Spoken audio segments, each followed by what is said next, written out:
My name is Shanita Stubbs. I'm 19 years old. I'm from Camden, New Jersey, and I'm homeless. I've been homeless for about 6 months. Well, I've been officially homeless for 6 months.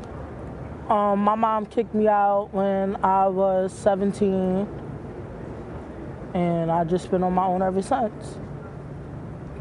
Hello, my name is Karan Adams. I'm 20 now, been homeless for 3 years. I became homeless when I so-called called myself grown and didn't want to stay where I was at. Just wanted to be on my own, do what I wanted to do, not follow rules. And that didn't get me anywhere but in the streets. So I didn't want to do homework, do chores, come in at a certain time. I just wanted to do what I wanted to do. Hi, my name is Patricia Brewster. I'm 21 years old. I've been homeless since I was 18 years old. Family didn't help me in and out of jail. I aged out of diapers and ended up homeless after I came from incarceration. I was in foster care since I was 12 up until 18, and they was putting me in placements I was not liking, so I used to run away, and then my diapers worker said when I turned 18 she was going to sign me out, and that's what she did. I was in about 65 placements, shelters, and foster homes. My name is Samantha Davis. I'm 18 years old, and I've been homeless for 6 months. I have been in foster care since I was 12 years old till I aged out at 18. I was in numerous homes because they said I was an uncontrollable child, 15 to 20, and I was in every placement in the state of Vermont. I was almost adopted when I was 16, and I got scared of being adopted, so I left the home I was in. Hello, my name is Jessica Giles. I've been on my own since 16 years old. I've been homeless for a year, but me and my mom wasn't getting on good terms. So I chose to leave because I was tired of the arguments and everything like that. So I left and I went on the street. Life on the street. It's hard, it's fun, it makes you angry, it gets you sad. It's a different bunch of emotions. You just gotta learn how to live it day by day. I started getting beat and stuff. And then when I was 10, I got beat by my adopted brother so bad that I got an open diapers case from it. And my diapers case is actually still open. And I was literally homeless for 3 weeks. I slept behind that bank over there. Yeah, like, well, my mom actually kicked me out when I was 17. But the main reason why she did it is because she's a Christian and I don't believe in her religion, and because, like, I'm gay. She just kicked me out. A lot of their parents just don't want to deal with it because it's different. No, that's what a lot of the misconception in society is, though, because a lot of people, when they think homeless teenager, they think of like a younger version of a Thelma and Louise type thing, just ripping them around the streets, doing whatever they want to do. And like, they don't realize it's not like that. Like, a lot of us are working jobs. Some of us make more money than our staff do. We are just not in a position where we can afford a home.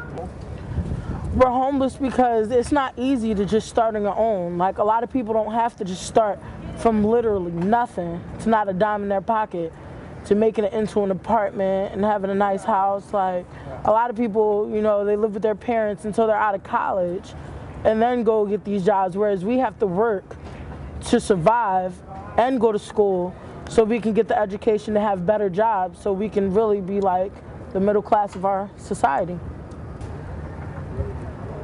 What people don't realize about, like, one of the things being here and stuff, we're homeless, but a lot of us work hard to get in a position where we can fit in with regular everyday society. Well, you really want to know who's a homeless teen and who isn't. Because unless they told you, you'll look at them as one of you. Because you'll see them in their everyday life, doing what they have to do, working, going to school, but at the same time, they still have nowhere to rest their head. It's hard. Struggle. You gotta go through living your life on your own. Like trying to maintain how you do what you got to do for you. Can't worry about everybody else. I'm not with family anymore. I got to do everything on my own. And at the same time, having to go through that every day is hard, because if you did what you had to do, if I did what I had to do, I wouldn't be in this predicament. Because at the same time, it might have been my choice, but if I look back at it, I see that it's really not what I wanted to do, and I just had to do what was right. And I chose not to do that, thinking I could take care of myself. And now I see that that's not really who I am. I can't do it. Living on the streets has its ups, has its downs, have good times, have bad times, and right now, it's hard. Because you gotta watch your back every day, you gotta be able to get up and do what you gotta do so you could maintain a life. It's hard to explain, because your niece could be, a homeless person could be like your niece, your nephew, son, daughter, and you wouldn't know unless you actually had the time to sit down and they told you. Me being on the streets, I done experienced a lot. Just being 20, I done been harassed by police. I done been at the wrong place at the wrong time, in a situation that I wouldn't even be able to wake up the next morning. And that's something I have to go through every day. Every day with worrying about if the police gonna stop me today, or am I gonna get shot later on tonight. It's all how you go about your life. To help us homeless teens, you could donate your time, you could donate food, money, like anything we get, we'll be happy for. Cause we on the streets and we ain't got that much as it is. So time mainly, because we all need somebody to talk to once in a while, and that's what I feel that everybody needs to help. Aging out is basically once you turn 18, some people is 21, your diapers working no longer helps you, so then you back at square one, on the streets, or a family member to take care of you, which I had neither one. I turned 18 and my diapers working no longer did anything for me. So I was back and I went back to jail, and eventually I came to the Covenant House when I came home from jail. My family put me in diapers because they told me I resembled my mother a lot, and none of them got along with my mother, so they said I was gonna be like my mother, in jail, on the streets, a crackhead, and stuff like that. So that's what ended me up in diapers, and diapers trying to help me, but really they didn't. I see it like in passing. Like my mom's like, you can say one of the local crackheads in Irvington. So I see it in passing, but never much she calls me or anything like that. No, because now I'm at the Covenant House and they help me a lot, and I'm trying to use the Covenant House to the best of my ability and try to learn different ways of going about it instead of going back and forth to jail and stealing and doing stuff like that. So I'm using the Covenant House to build me. I was put in foster care when I was 12 years old. My dad recently went back to jail when I was 12, and I told my mom about the sexual abuse that he gave me for 5 years, and she didn't believe me.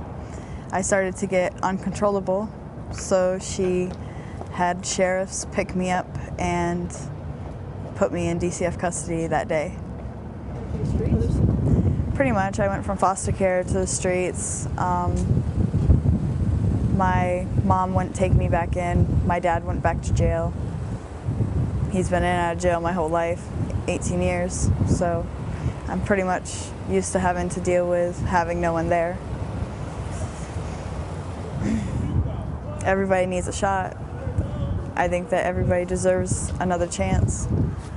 And if you can't see it in yourself, to help someone else, then why should anyone be able to help someone that has everything and then they still want help?